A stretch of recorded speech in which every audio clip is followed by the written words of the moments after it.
बातमी पंढरपूरमधून आहे। दिवाळीच्या पहिल्या शाही स्नानानंतर विठ्ठलाचा रेशमी वस्त्र परिधान करण्यात आलेली आहेत।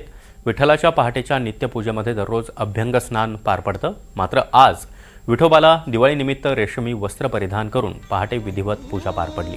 त्यामुळे विठ्ठलाचं सगुण संपन्न सुंदर रूप आपल्याला एनडीटीव्ही मराठीच्या स्क्रीनवर सध्या पाहायला मिळतंय।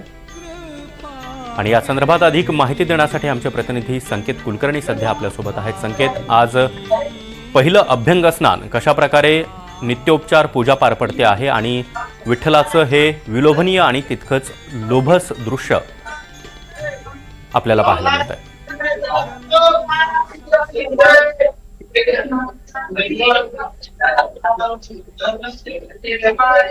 सागर विठोबाचे राज्य आम्हा नित्य दिवाळी, खरं तर हे संत वचन आहे। त्यामुळे प्रत्येक वारकरी भक्ताला, विठ्ठल भक्तांना विठ्ठलाचं दर्शन घेणं म्हणजे एक दिवाळी सारख्या आनंदाची पर्वणी समजली जाते। आणि याच पर्वणीसाठी मोठ्या संख्येने भाविक पंढरपुरात येत असतात।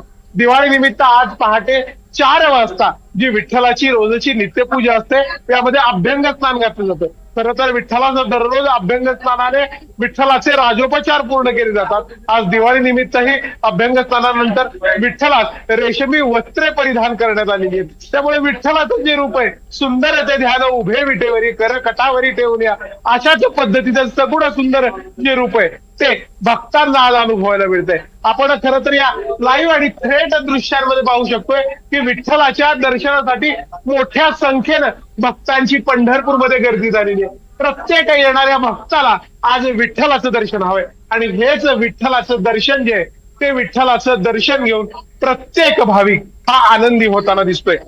सागर, नक्कीच संकेत, त्यामुळे रेशमी वस्त्रामधील विठ्ठलाचं हे लोभस आणि तितकंच सगुण संपन्न असं रूप पाहून संपूर्ण राज्यभरातील प्रेक्षक देखील आनंदी झालाय। धन्यवाद संकेत, तुम्ही दिलेल्या या सविस्तर माहितीसाठी।